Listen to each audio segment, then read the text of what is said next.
So today's shloka is shloka number 11 and 12 of chapter 6.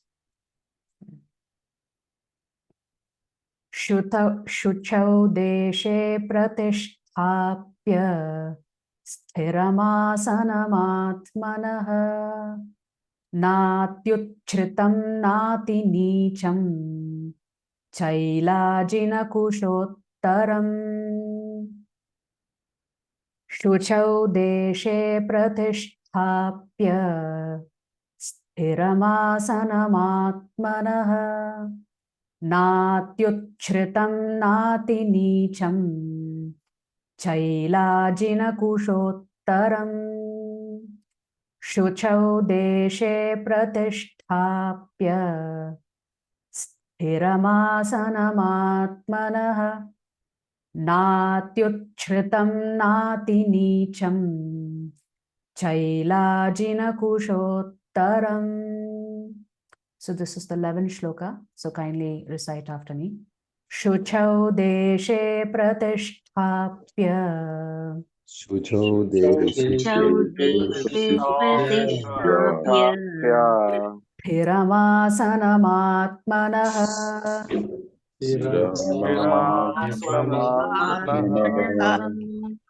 natyuchritam nati nicham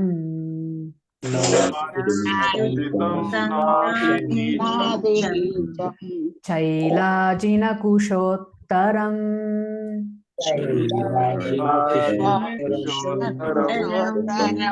Shuchau deshe pratisthapya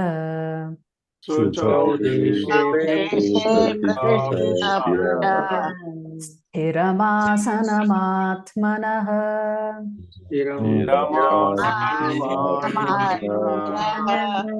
natyuchritam nati nicham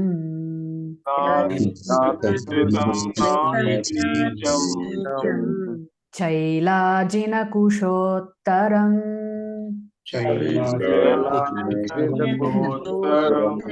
Shuchau deshe pratisthapya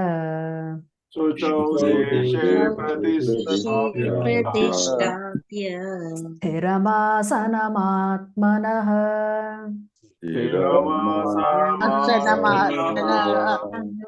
natyuchritam nati nicham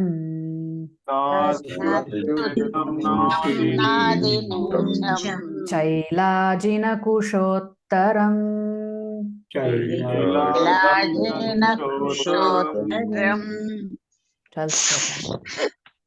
Tatraikagram manah kritva yat chittendriya kriya. So I'll recite first and then you all can recite. Tatraikagram manah kritva yata chittendriya kriyah upavishyasane yunjat yogamatmavishuddhaye. Tatraikagram manah kritva yata chittendriya kriyah upavishyasane yunjad yogamatmavishuddhaye. Tatraikagram manah kritva yata chittendriya kriyah upavishyasane yunjad yogamatmavishuddhaye. Please recite after me. Tatraikagram manah kritva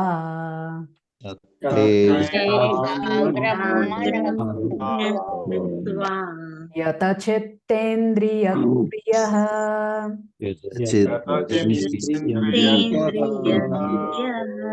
upavishyasane yunjad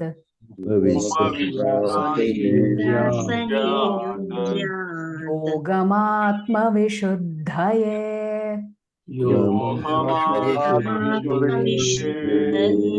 Tatraikagram manah kritva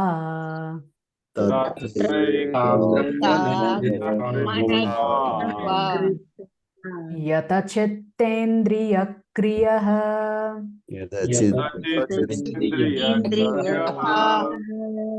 upavishyasane yunjad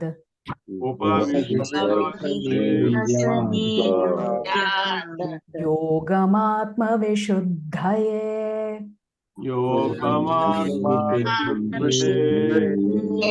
tatraikagram manah kritva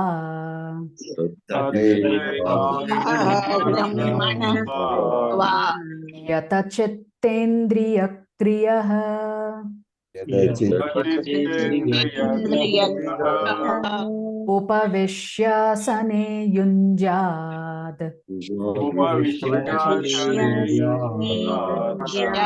yogamatma vishuddhaye.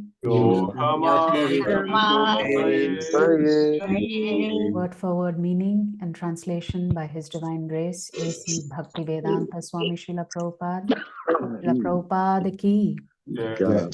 Suchau. Suchau In a sanctified. in a sanctified Deshe. Land. land. Pratishtapya.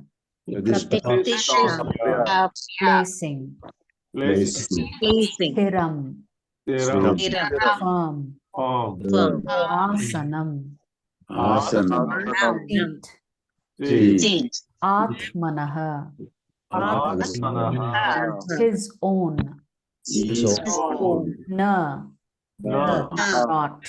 not Ati.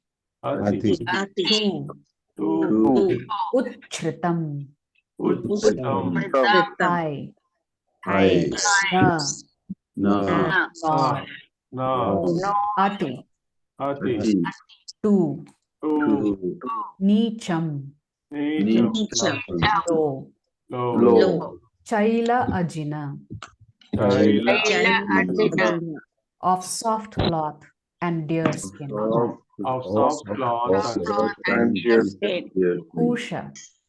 Kusha and kusha grass. Uttaram. Uttaram Covering. covering Tatra. Tatra Thereupon. Eka agram. With one attention. Manaha. Mind. Kritva. Making. Yata chitta. Controlling the mind. Indriya. Senses. Kriyaha. And activities. Upavishya. Sitting. Asane. On the seat. Yunjat. Should execute. Yogam. Yoga practice. Atma. The heart. Vishuddhaye. Or clarifying. Translation. To practice yoga, one should go to a secluded place and should lay kusha grass on the ground and then cover it with a deer skin and a soft cloth. The seat should be neither too high nor too low and should be situated in a sacred place. The yogi should then sit on it very firmly and practice yoga to purify the heart to purify the heart by controlling his mind, and controlling his mind, senses, and activities, and the activities, and fixing the mind on one point. and fixing the mind on mind. So here, the Supreme Lord is talking about the actual process and procedure to begin practicing Dhyana Yoga. So these are the preconditions. The preconditions are you should go to a secluded place. Seclusion means you're alone. Then you should lay kusha grass. Kusha grass, you could say, is equivalent to your yoga mat today. So this kusha grass is to help you stay warm, because your body is going to come into contact with the ground, and the kusha grass is supposed to prevent the coldness of the ground to impact your body. And then you have to place a deer skin on it and a soft cloth. Now, it is also said here, the seat should be neither too high nor too low, and should be situated in a sacred place. So it should be neither too high, because when you're practicing yoga, in case you fall asleep, you may fall off the high place. It should be not too low, because then insects and other things can disturb you while you're conducting your yoga practice. It should be in a sacred place. Sacred place implying it's a clean place. So yoga practice begins with external cleanliness for a neophyte. So external cleanliness ultimately should lead to internal cleanliness. Internal cleanliness is we have to clean our mind. But in the beginning, you have to first train your body to cooperate with you. So unless you train your body to cooperate with you, then how can you train the mind? So you begin with the external body and then move to the subtle body. So that's the process that the neophyte has to follow. So yoga, the word yog, asanas is just a part of it. But the yoga process is that eightfold path. So what we are being taught in society today is actually just the yoga asanas, not the entire yoga. So it has to begin with yam, niyam, asana, pranayam. So this sitting firmly means you have to sit straight. Your spine should be erect. And then you begin to practice purifying the heart. How does one purify the heart? By learning to control the mind, senses, and activities. And fixing the mind on one point. Typically in yoga, you are taught to fix your eyes, to kind of almost close your eyes, but your eyes should be fixed on the tip of your nose. An alternative is to close your eyes while you're practicing yoga. So everything begins with external and ultimately moves internal. So much so that if you are a yoga rudha, which is if you are an expert in practicing this Ashtanga yoga, then the externalities would not matter anymore, because you can maintain a pure mind wherever you are. You don't have to worry even if the place is unclean around you.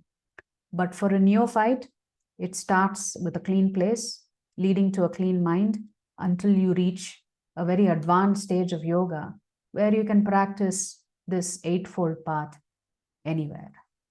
But we know typically in our culture and Vedic culture, great souls move away from society to practice this eightfold path of yoga.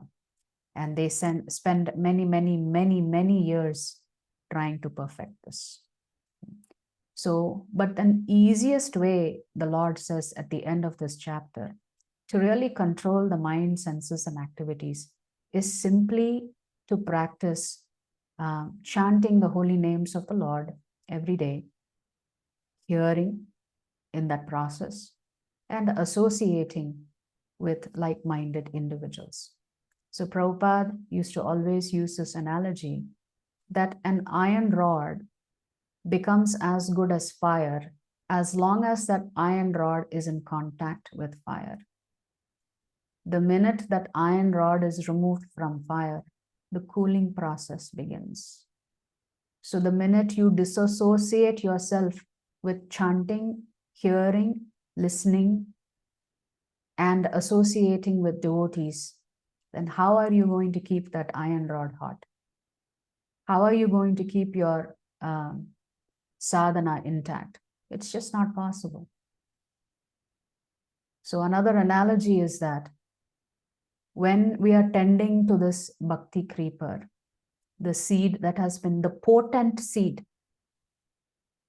that is planted by a spiritual master, unless you constantly water it, how is that going to survive? So we have to be fixed up in this knowledge that without doing these basic things, it's impossible for us in Kali Yuga to stay fixed up in devotion. If we are convinced of this one thing, then we will be here for the morning program every day. Bus. That's the conviction we need to have.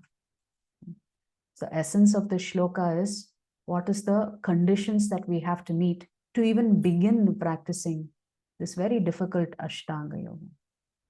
But Bhakti Yoga is far easier than Ashtanga Yoga and far more sublime and enjoyable and transcendental and blissful. So that's what we should do for Kali Yuga.